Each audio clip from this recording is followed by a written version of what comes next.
सबसे पहले तो हम इनसे तो आपको रूबरू करा ही चुके हैं, लेकिन आप में से मुझे बताइए कितने लोग एफपीओ के बारे में जानते हैं? हाथ उठाइए। एफपीओ के बारे में आपके यहाँ है? एफपीओ है सर?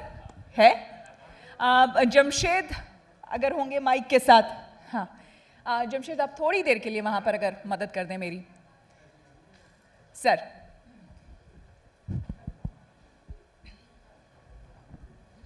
आप कहां से हैं सर? मैं विलेज खुर्सैदपुरा, पोस्ट जाटचा, ब्लॉक दादरी, जनपद गौतम बुद्ध नगर से। आप ये बताइए एफपीओ है आपके यहाँ? एफपीओ है हमारा। कब से है? एफपीओ को लगभग हमारे को 2.25 वर्ष हो गए हैं। ये बताइए एफपीओ जब से आया है, जब से इसकी शुरुआत हुई है जी, कितना बदलाव आपको देखने में मिल रहा है? नहीं, किसान जब से एफपीओ में आए हैं हमारे साथ हैं, और मैंने किसानों के एफपीओ के बारे में बताया है। और जो हमारा कृषि विज्ञान केंद्र गौतम बुद्ध नगर है, सर्वप्रथम एफपीओ के बारे में उन्होंने हमें विदित कराया था। तो इसमें एफपीओ में अपार संभावनाएं हैं, किसानों को आगे बढ़ने के तरह तरह के विकल्प आ रहे हैं। बिल्कुल सर, उसके बारे में आगे हम इनसे चर्चा करेंगे, लेकिन मेरा जो सवाल ये था, आपके उस एफपीओ से लगभग कितने किसान जुड़े हुए हैं ये बताइए। एफपीओ से दीदी 755 किसान रजिस्टर्ड हैं। क्या बात है, 755? जी, क्या बात है। पिछले 2 साल से देखिए शुरू हुआ है और 755 किसान रजिस्टर्ड है। फायदा कितना देखने को मिल रहा है? फायदा देखने को मिल रहा है, हमारे एफपीओ का जो टर्नओवर है वो लगभग 85 लाख है। क्या बात, 85 लाख रुपए टर्नओवर, कमाल है सर। और किसने कहा एफपीओ आपके यहाँ है? किसने हाथ उठाया था? और कोई जानता है एफपीओ के बारे में? जी उन्होंने पहले उठाया। माइक पे बताइए। मैं एफपीओ के बारे में जानता हूँ, हालांकि मैं आगे चल के मैं ओपन करने के लिए मैं सोच रहा था। आप शुरू करना चाहते हैं? जी FPO? जी जी हाँ। अभी तो आपने किसानों से बात की है, आसपास लोगों से बात की है? जी मैम, इसमें मैंने इंटर्नशिप की है 3 महीने की, जो कि मैं सिलवानी से कंप्लीट किया हूँ। कितनी बड़ी बात है कि देखिए ये जान नहीं रहे थे तो बकायदा इंटर्नशिप किया है, उसकी पढ़ाई की है और अब इसे शुरू करने की बात कर रहे हैं। आप प्लीज बैठ जाइए। इसी के साथ मेरा पहला सवाल नीलम जी। नीलम जी, एफपीओ डायरेक्टर, ये पद और उसकी खुशी, वो आत्मविश्वास आपके चेहरे पर झलक रही है। जोरदार तालियां हो जाए भाई नीलम जी के लिए। कैसा महसूस होता है? सबसे पहले मैं किसान तक के मंच से सभी को नमस्कार। जैसे कि श्वेता जी ने बताया कि मैं एफपीओ डायरेक्टर हूँ कोपस agro farmer producer company limited Ghaziabad. और जैसे महसूस होने की बात बताई, तो जब मैं बचपन में मतलब बहुत छोटी थी तो मेरे दादाजी कहा करते थे कि तुम इतना अच्छा बोलती हो, मैं तुम्हें रेडियो पे सुनना चाहता हूँ, मैं तुम्हें टीवी पे देखना चाहता हूँ। तो उस समय मुझे अनुमान नहीं था कि मतलब ऐसा दिन आएगा, लेकिन आज मैं महसूस करती हूँ कि महीने में 2-3 प्रोग्राम तो मेरे उस तरह के हो जाते हैं। मुझे बहुत अच्छा लगता है। क्या बात है, क्या बात। तो परिवार के लोग अब आपको कैसे देखते हैं? क्योंकि जिस समाज से वाकई हम आते हैं वहां पर सोच समझ एक अलग ही नजरिया है सोचने समझने का, और वहां पर जब एक महिला घर की 4 दीवारी को लांग कर बाहर निकलती है और एक डायरेक्टर का पोस्ट, एफपीओ डायरेक्टर का पोस्ट ऐसा संभालती है और ढेर सारे किसानों को डील कर रही होती है, बात कर रही होती है, और इसमें बिजनेस भी है, प्रॉफिट भी है, तमाम तरह की चीजें, वो चीज जिसमें सिर्फ पुरुष अब तक आगे आते रहे हैं, तो एक नजरिया अब कैसा हो गया है? शुरू से मेरा बहुत पॉजिटिव नज़रिया रहा है। अगर मैं बात करूं किसानों की, जो हमारी जो एफपीओ है वो किस थीम पे काम करती है, क्योंकि कोई प्रोग्रेस है वो अकेले की नहीं होती है, उसमें पूरे परिवार का योगदान होता है। जो हमारे शुभचिंतक हैं, हमारे सहयोगी हैं, उन सब का योगदान होता है। तो जो हमारे किसान हैं, हमने इस थीम पे काम किया कि किसान खेत में पैदा करें, महिलाएं उसको प्रोसेस करें और बच्चे उनके मार्केटिंग करें। अगर हम अकेले किसान के ऊपर छोड़ देते हैं एफपीओ, क्योंकि एक वृहत बड़ा क्षेत्र है, जो हमारे प्रधानमंत्री जी ने इस स्कीम को दिया है जन्म, ये बहुत अच्छी स्कीम है। लेकिन अगर बात करें किसान के पास, अभी हमारे पास छोटे छोटे किसान हैं, 5 बीघे के हैं, 7 बीघे के हैं, 10 बीघे के हैं, 50 बीघे के बहुत कम किसान हैं। तो ना तो वो मशीनरी खरीद सकते हैं, ना उनके पास, बहुत सारी समस्याएं हैं किसानों के पास। जब वो बीज खरीदने जाता है तो प्रॉब्लम, फिर वो मार्केट पैदा करता है तो प्रॉब्लम, क्योंकि बहुत सारी चुनौतियों का वो सामना करता है। जब वो मार्केट में जाता है तो प्रॉब्लम। तो एक एफपीओ एक ऐसा मंच है जिसने किसानों की समस्याओं को समाधान किया है। क्योंकि जब किसान खेत में पैदा करेगा, अगर हम उससे कहें कि तुम प्रोसेसिंग भी कर लो तो वो नहीं कर सकता। अगर हम कहें तुम प्रोसेसिंग भी कर लो, तुम मार्केटिंग भी कर लो, तो भी मुश्किल है। अकेला किसान के लिए बड़ा मुश्किल हो गया है। तो इसमें क्या किया है कि जो एक परिवार की तरह, जो हम कम से कम 100 मेंबर और ज़्यादा से ज़्यादा तो हम कितने ही मेंबर बना सकते हैं, तो वो मेंबर सारे मिलकर एक परिवार की तरह उस एफपीओ में काम करते हैं। और वो एफपीओ में एक ही सब्जेक्ट नहीं है कि हम बस केवल मार्केटिंग करेंगे, प्रोसेसिंग करेंगे। मुझे ऐसा लगता है जितनी अभी तक सुबह से चर्चा हुई है किसान मंच तक, वो सारा एफपीओ को उसमें शामिल किया जाता है। नीलम जी, अगर इसको मैं सरल शब्दों में समझना चाहूँ और लोगों तक पहुँचाना चाहूँ जी, तो न्यूक्लियर फैमिली और ज्वाइंट फैमिली वाली बात है क्या? कि जब आप ज्वाइंट फैमिली में रहते हैं, जब आपके ताऊ आपके साथ रहते हैं, ताई आपके साथ रहती है, दादा दादी तमाम लोग रहते हैं, तब देखिए घर में कोई दिक्कत आती ही नहीं है। अगर छोटी मोटी दिक्कत आए भी तो सारे लोग मिलजुल कर उसको निपटा देते हैं, है ना, कोई ना कोई समाधान निकल आता है। वैसे ही एफपीओ है, वैसा ही एफपीओ है। ये बड़ा परिवार हो गया, ये बड़ा परिवार, वही ज्वाइंट फैमिली वाला। हाँ, इसमें अगर देखेंगे तो पहले समय में क्या था, हमारे किसान के बच्चे भी खेत पे काम करते थे, महिलाएं भी खेत पे काम करती थी और परिवार आपस में भी डंगवारे पे काम करते थे। मेरी इस भाषा को सब समझ रहे होंगे, यूपी के लोग बैठे हुए हैं यहाँ पे। तो उसमें क्या है, अभी क्या हो गया कि वो अब बच्चे भी खेत पे जाना नहीं चाहते हैं, महिलाएं भी खेत पे जाना नहीं चाहती हैं। हर आदमी भाग रहा है कि मैं बिजनेस करूँ, मैं नौकरी करूँ, और हम बार बार प्रयास कर रहे हैं कि नौकरी देने वाले बनो। नौकरी करने के लिए मत जाओ। किसानों के लिए खेत पे इतना रोजगार है खेती से संबंधित, वो घाटे का सौदा नहीं है। अगर हमारे बच्चे भी उसमें लग जाएं, हमारा पूरा परिवार उसमें लग जाए, और जो हमारी सरकारी स्कीम हैं उनको ही हम लाभ ले लें, क्योंकि हमारे जो किसानों को अगर पूरी जानकारी मिल जाए, अभी मैं सुन रही हूँ कि सारी कोऑपरेटिव सोसाइटी का या जो मार्केटिंग का जो था, जो परेशानियाँ थी उसको समाधान किया जा रहा है। तो एफपीओ एक ऐसा प्लेटफॉर्म है कि हम उसमें हर परेशानी से निपट सकते हैं। जैसे बहुत सारी परेशानियां, कुरीतियां भी आती हैं समाज में, दहेज पड़ता है गांव में, और लड़कियों को पढ़ाया नहीं जा रहा है, बहुओं को कुछ समझा नहीं जा रहा है, तो ऐसी भी स्थिति में हमारा एफपीओ बेहतर काम करता है। ये पंचायत हैं, जैसे हमारी पहले पंचायतें होती थी, पंचायत स्तर पे झगड़े निपटा लिए जाते थे। छोटी मोटी परेशानियां भी यहाँ आकर आपको सॉल्व हो जाएंगी, वो सब हम अब निपटा लेते हैं। करेंगे आपसे और चर्चा, लेकिन इस बीच कविता जी, आप आती हैं शमशेर गांव से, गाजियाबाद से। नमस्कार। और कविता जी बन गई हैं लखपति दीदी। जोरदार तालियां हो जाए कविता जी के लिए। भाई वो कौन सा नुस्खा था जो इन लोगों ने चिट डाला है, वो वाला नहीं जो आपके पास था, वो कौन सा नुस्खा था जो आपने अपनाया और लखपति दीदी बन गई? नुस्खा तो कोई नहीं था, पर बाकी मुझे पहले से खाना बनाने का बहुत शौक था। घर में सब्जी पैदा करने का बहुत शौक था, पर उसके छोटे से किसान थे, नहीं हो पाया, शादी हो गई, नहीं चल पाया। फिर एक बार हमारे कृषि विज्ञान केंद्र वाले हमारे गांव में आए, कोई मीटिंग रखी थी, उनसे हमें पता चला कि गांव में आप ऑर्गेनिक खेती भी कर सकते हैं। तो हमने 1 बीघा ज़मीन अपनी ससुर जी से अलग रखवाई। उन्होंने बहुत कहा क्या घिया पैदा करेगी, कहाँ लौकी पैदा करेगी, पर हमने उसमें कोशिश करी। 3-4 महिलाएं एक साथ जुड़ी, फिर उसमें हमने सब्जी पैदा करी, जो उसमें बस खाली गोबर का खाद डाला, क्योंकि जब तो वर्मी कंपोस्ट वाला भी हमें नहीं पता था, कैंशे वाली खाद का। पर बाकी जब हमने उसमें वो पैदा करी, उसमें इतने बढ़िया लौकी हुए, मतलब काफ़ी लंबे ऑर्गेनिक वाले। हाँ जी। उसके बाद हमारे ये जो ब्लॉक वाले थे, उन्होंने हमारे यहाँ समूह बनाए। समूह से फिर हमें ऐसी वो मिली, क्योंकि प्रधानमंत्री जी ने हमें पैसा दिया, हम आगे बढ़ते रहे।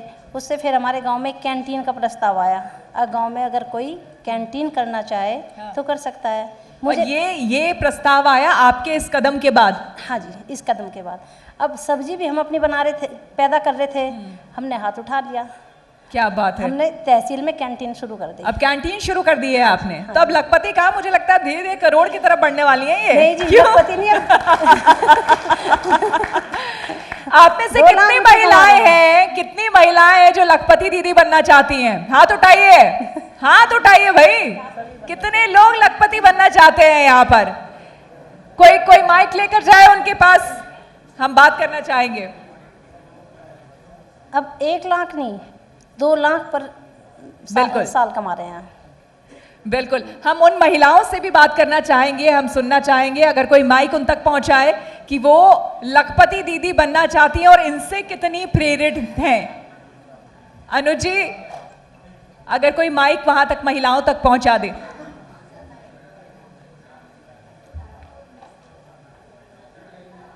महिलाएं वहां पीछे बैठी हुई हैं, उन तक माइक पहुंचा दे। हाँ। तो देखिए, अपने आप में ये सारी जो कहानियां है ना, ये किस्से कहानियां नहीं है जो आप सुन रहे हैं। दरअसल ये सारी चीजें घटित हो रही हैं और इसके पीछे अगर आप कहें कि शुरुआत प्रधानमंत्री जी ने इसकी की थी, लखपति दीदी योजना, साथ ही ड्रोन दीदी जो है वो भी प्रधानमंत्री ने शुरुआत की थी, और उसके बाद ही हमने देखा कि किस तरह से महिलाओं को सशक्त किया जा रहा है। जी, आप अपना नाम बताएं, आप अपना नाम बताएं और बताएं कि आप लखपति दीदी बनना चाहती हैं। मेरा नाम गायत्री है। आप लखपति दीदी बनना चाहती हैं? देखो, लखपति तो आजकल सभी बननी चाहती हैं। लखपति सभी बनना चाह रही हैं। सभी बनना चाहते हैं? हाँ, कोई भी बन सकती है। मेहनत करेंगी उसके लिए? हाँ, मेहनत तो होनी है। जैसा ये कर रही हैं वैसा करेंगी कुछ? हैं? जैसा ये कर रही हैं वैसा कुछ करेंगी? हम तो कर ही रहे हैं मौके पे। बताइए आप क्या कर रही हैं? हम खेती भी कर रहे हैं, हम हाँ। कॉस्मेटिक की दुकान भी कर रहे हैं, हम घर का भी काम कर रहे हैं। हाँ। और बताओ क्या कार्य और करना बाकी है? बस बताइए कविता जी। एक से एक मिलेगा। नहीं तो मैं आपसे ये जानना चाह रही थी कि मैं सवाल ये पूछ रही थी कि लखपति आप ऑलरेडी हो चुकी हैं या फिर आपको बनना है? बनने की कोशिश तो कर रहे कोशिश कर रही हैं, बहुत अच्छी बात है, यही मैं जानना चाह रही थी। तो ये जो रास्ता बताएंगी यहाँ से, वो आप जाके घर पे करेंगी? हाँ, जिससे आप लखपति बन जाएं? जाके भी करेंगे और कर भी रही मौके पे। क्या बात, वो कर भी रही हैं? इस बात को नहीं भूलना है कि वो कर रही हैं, निरंतर कोशिश कर रही हैं, बहुत अच्छी बात है। देखिए, ये आज की महिलाएं हैं जो हम अक्सर बहुत कम इनको हम सुन पाते हैं, लेकिन ये वाकई बहुत मेहनत करती हैं। ये घर भी संभालती हैं, बच्चे भी देखती हैं, परिवार को भी देखती हैं और खेतों में भी काम करती हैं। जोरदार तालियां इनके लिए हो जाए। और कोई दूसरा और बोलना चाहेगा? नाम बताइए। मेरा नाम गुड्डी चमन है, जमशेदपुरा से। मैं भी लखपति बनना चाहती हूँ और जैसे ही हमारे 2 बीघे धरती है हमारे, उसमें हमने अभी गेहूँ बो रखा है, मगर मैं चाहती हूँ जैसे कि खेती, जैसे सब्जी की खेती होती है वो मैं करना चाहती हूँ, जिससे कि उससे और महिलाओं को प्रोसेस मिले और थोड़ा आमदनी भी बढ़े उससे। बिल्कुल। तो कविता जी, मुझे लगता है कि आप इनको बहुत अच्छे सजेशंस दे सकती हैं। ये करना चाहती हैं, ऐसा खेती करना चाहती हैं, सब्जी भी उगाना चाहती हैं। क्या ऐसे टिप्स हैं जो आप इन महिलाओं को देना चाहेंगी जो अपने परिवार के साथ साथ ये काम भी कर पाएं और लखपति दीदी बन पाए? हाँ मैम, टिप्स तो ये है, एक बार ये कृषि विज्ञान केंद्र जाएं, है ना, वहाँ से बीज भी मिलेगा इन्हें और सारी जानकारी भी मिलेगी। बीज भी मिलेगा और सारी जानकारी भी मिलेगी। कहाँ जाना है इन्हें, बताइए? हमारे यहाँ तो ये मुरादनगर में कृषि विज्ञान केंद्र है, हमें तो यहाँ से बीज मिला है। विज्ञान केंद्र इन्हें हाँ जी, जाना है। आपको विज्ञान केंद्र जाना है जहाँ पर आपको ये सारी जानकारी मिलेगी, बीज की भी मिलेगी। कृषि विज्ञान केंद्र, कृषि विज्ञान कृषि विज्ञान कृषि विज्ञान केंद्र आपको जाना होगा। आप कुछ कह रही थी नीलम जी? जो महिलाएं हैं, बहुत अच्छा लग रहा है देख के कि भाई वो सभी लखपति बनना चाहेंगी। सुबह ये मंच पे किसी ने बोल दिया कि महिलाओं को समझ नहीं है, मैं उसका विरोध करती हूँ। महिलाएं हर क्षेत्र में आगे हैं, लखपति भी हैं, ड्रोन दीदी भी हैं, समूह सखी, बैंक सखी, क्या कहाँ नहीं पहुँच गई हैं महिलाएं। हमारा अपना जो एफपीओ है, हमने रखा है कि किसानों से हम रॉ मटेरियल खरीदेंगे। अभी हमने एक प्रोसेसिंग इंडस्ट्री लगाई है, बड़ी इंडस्ट्री है जिसका नितारा ब्रांड है। आप हमने रखा है किसानों से हम रॉ मटेरियल खरीदेंगे और किसानों के बच्चों को या उनकी महिलाओं को रोजगार देंगे। तो आप मेरे से संपर्क कर सकती हैं, आप अपने गांव में उसको दुकान खोल के भी अपना आर्थिक जीवन मजबूत कर सकती हैं। बिल्कुल, चलिए, आप बहुत अच्छी बात नीलम जी ने कही है यहाँ पर। अब अयोध्या से आई हुई है ड्रोन दीदी सबीना खातून जी। सबीना जी, ये बताइए, ड्रोन दीदी ना एक नया कॉन्सेप्ट एकदम से आया, एकदम से खबरों में छा गया, हमने जैसा कि देखा। आप बनी कैसे, आपको कहाँ से जानकारी मिली? जी, तो सबसे पहले मैं सभी साथियों को भगवान श्री रामचंद्र की नगरी अयोध्या धाम से मैं सबीना खातून आप सभी को करती हूँ प्यार भरा नमस्कार।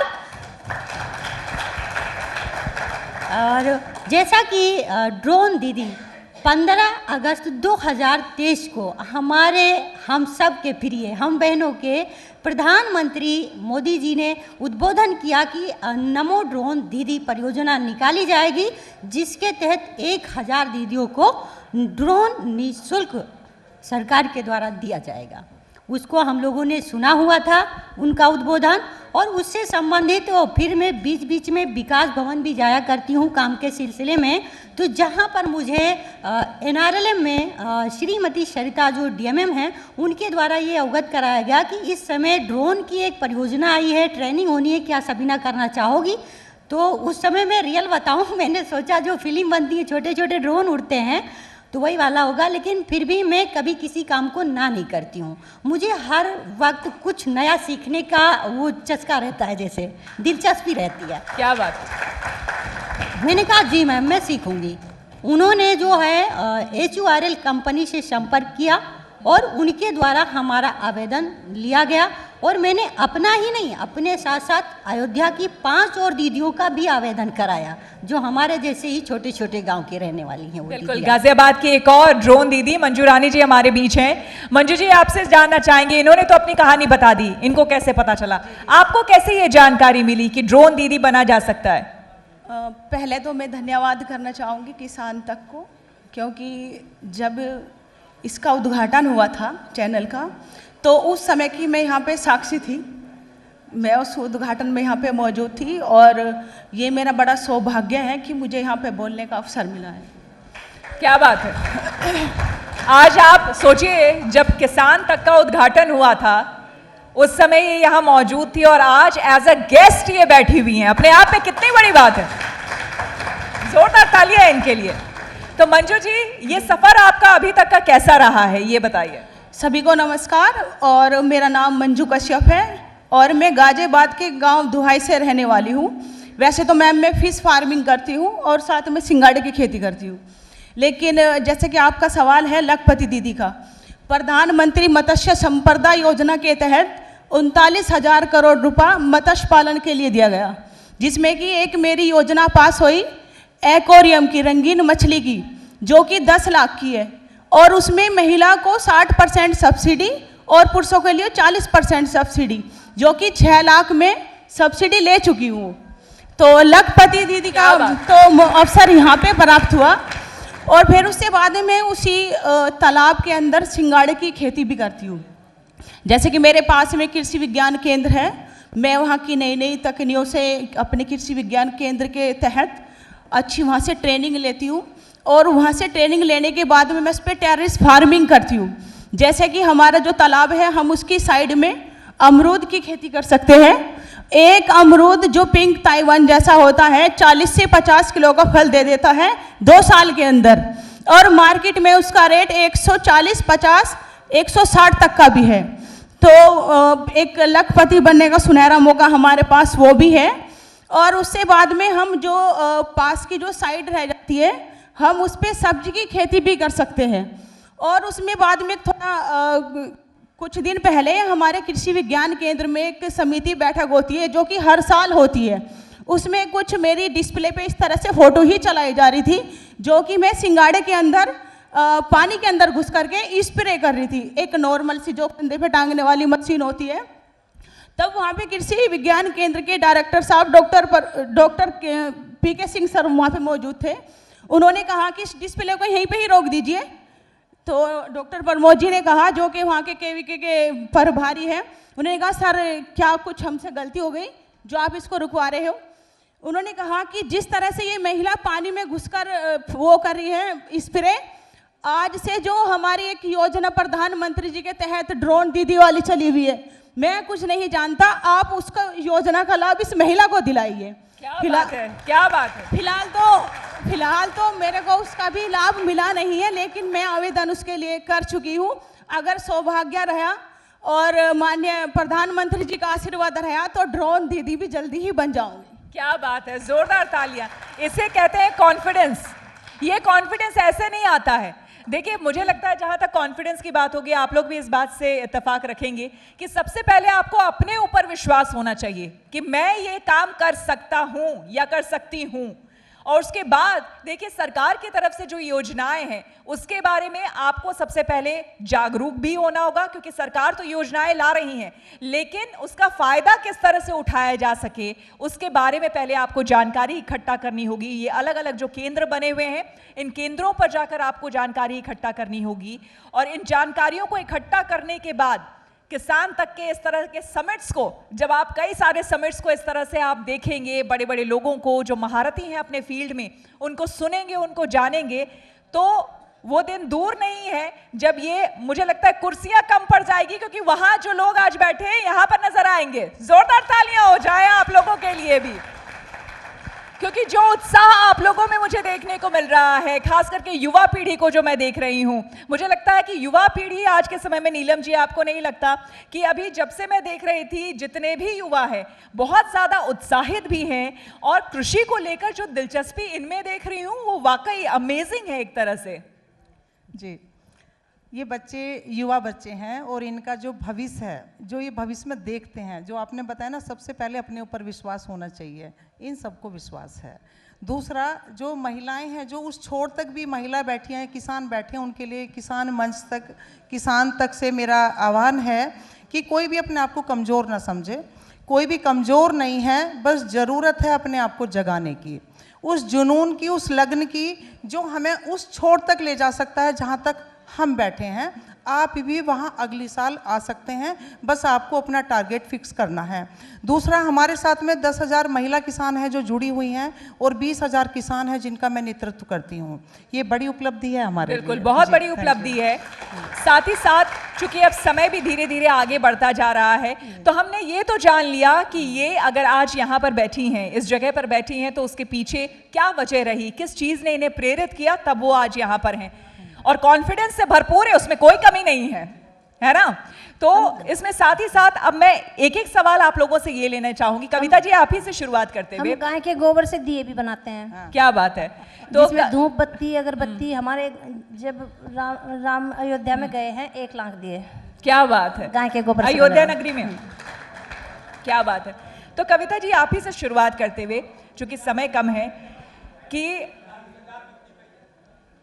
जी क्या कह रहे हैं।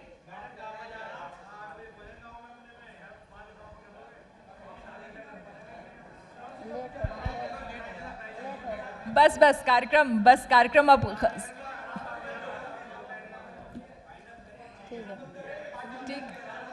ठीक है। तो यहाँ पर आपसे ये समझना चाहूंगी कविता जी, ये बताइए कि यहाँ तक आप पहुंची, लेकिन अब जब आपके परिवार वाले आपको देखते हैं, जब आस पड़ोस यानी कि समाज आपको देखता है, तो आपको नज़रिए में कोई बदलाव लगता है? ये बदलाव आया है कि गांव में हर महिला ये चाह रही है कि मैं लखपति बनूं। हर एक महिला, कोई गोबर का काम कर रही है, कोई गोबर को सुखा रही है, कोई पिसाई कर रही है, कोई हमारे यहाँ साथ में मिलकर सब्जी उगा रही है, कोई फूल की खेती कर रही है। तो सभी महिलाओं में अब होड़ लगी हुई है, जबकि गांव की कोई महिला कभी भी बाहर नहीं निकलती थी, क्योंकि छोटा सा गांव है, कोई जानता ही नहीं था शमशेर को। आज मैं मंच पे आई हूँ, टीवी में 2-3 बार आ चुकी हूँ, तो अब तो आपने एक तरह से पहचान दिलाई है उस जगह की। बहुत बड़ी बात है। सबीना जी। जी, मैं क्या घर परिवार में बदलाव आपको देखने को मिल रहा है? क्या व्यवहार में भी बदलाव लोगों में आया है? जी, फिलहाल तो जब मैं समाज से, उस जहाँ से मैं रखती हूँ इत्तेफाक, वहाँ पे लड़कियों का निकलना ही बड़ा मुश्किल होता है। लेकिन जब मैंने काम करना शुरू किया तो लोगों ने बहुत मुझे टांग खिंचाई की और ना जाने क्या क्या कहा होगा, लेकिन मैंने इन चीज़ों को ध्यान नहीं दिया, अपने लक्ष्य पर ध्यान दिया, और आज मेरे क्षेत्र के लोग मुझे आयरन लेडी के नाम से जानते हैं। आयरन लेडी, ड्रोन दीदी और आयरन लेडी भी। जी। साथ ही साथ लोग ये भी, थोड़ी मतलब की बात है, लोग जानना चाहते हैं कि ड्रोन दीदी बनने के बाद भी अगर जहां तक कहे बेनिफिट्स की, तो आपको सरकार से क्या आर्थिक मदद मिल रही है? जी, सरकार से मैं क्योंकि एसएचजी में हूँ, और एसएचजी की महिला होने के नाते मुझे फंड भी आते हैं, रिवॉल्विंग फंड है और सीसीएल है। इन सब चीज़ों से मैंने इन स्कीमों, शायद मंथली कुछ फिक्स भी है, 15,000 के आसपास कुछ दिया तो अभी जो है वो तो पैसा हाई है, लेकिन हमने समूह से पैसा लेकर के बहुत से काम किए हैं। और मैं बताना चाहूँगी कि मैं अपनी ज़िले की उत्कृष्ट पहली महिला किसान हूँ, क्योंकि मेरे साथ कम से कम 1200 से 1300 महिलाएं काम करती हैं खेती किसानी से संबंधित, और विशेषकर ऑर्गेनिक और टेक्निकल दोनों तरह का मैं मिक्सिंग करके काम करती हूँ। ये मुझे सहयोग मिलता है जो है केवी के मसौदा से। क्या बात है। मंजू जी, अब आपसे आखिरी सवाल, इस सत्र को हम समापन की तरफ आगे लिए चलते हैं। बच्चों का क्या रिएक्शन? बच्चे तो पहले तो जिस तरह से मैं पानी में स्प्रे करती थी तो बच्चे पूछते थे कि मम्मा सांप आ जाएगा आपके सामने सांप आ जाएगा, काट ना ले कहीं आपको। तो मैंने कहा कि संघर्ष कभी भी फल नहीं जाता है, तो इसलिए मतलब उस बातों को तो खैर इग्नोर करते हुए जब अपने हम कृषि विज्ञान केंद्र में जाते थे तब वहाँ से हमें नई नई जानकारी मिलती थी कि किस तरह से हमें संघर्ष करना है, किस तरह से हमें आगे बढ़ना है। और लेकिन आप आगे बढ़ती रहीं, और आज जब आपके बच्चे देखते हैं आपको ड्रोन उड़ाते हुए तो क्या बोलते हैं? मैम फिलहाल तो ये कहते हैं कि मम्मी अब तो तुम हेलीकॉप्टर भी उड़ा लोगे अब तो हेलीकॉप्टर भी उड़ा लोगी। पर लेकिन जिस तरह से भी मेरी जो ना प्रधानमंत्री जी के आदेश से एक फार्म लेडी स्टोरी बनी थी, फिलहाल तो खैर मैं इतना कहना चाहूँगी, जैसे कि अभी मेरी बड़ी बहन ने बोला था यहाँ पे कि मेरे पास 2 बीघे की खेती है। आप अपने पास के कृषि विज्ञान केंद्र में जाइए, क्योंकि सरकार की इतनी सारी योजनाएं हैं जो कि हमारी माताएं बहनें उन चीज़ों से वंचित है, उनको मालूम ही नहीं कि हम कैसे उसका लाभ लें और किस तरह से हम उसमें खेती कर सकते हैं या फिर फिश फार्मिंग जैसी और भी कुछ कार्य कर सकते हैं। क्योंकि महत्वपूर्ण ये नहीं कि हमें लखपति दीदी बनना है या फिर ड्रोन दीदी बनना है, महत्वपूर्ण वो है कि हमें अपनी सभी माताएं बहनों को साथ लेके चलना है। बिल्कुल। तो मेरा इसी के साथ सबका बहुत बहुत धन्यवाद। थैंक यू सो मच आप सभी का यहाँ पर आने के लिए। समय की कमी है सबीना जी, इसीलिए मैं यहाँ पर रोकना चाहूंगी। मैं एक पॉइंट कहना चाहूंगी जी कि हम भारत की नारी हैं, हाँ। कभी ना हिम्मत हारी हैं। क्या बात है। तो भारत की नारियों के लिए, इन महिलाओं के लिए जोरदार तालियां। आप सभी का बहुत धन्यवाद।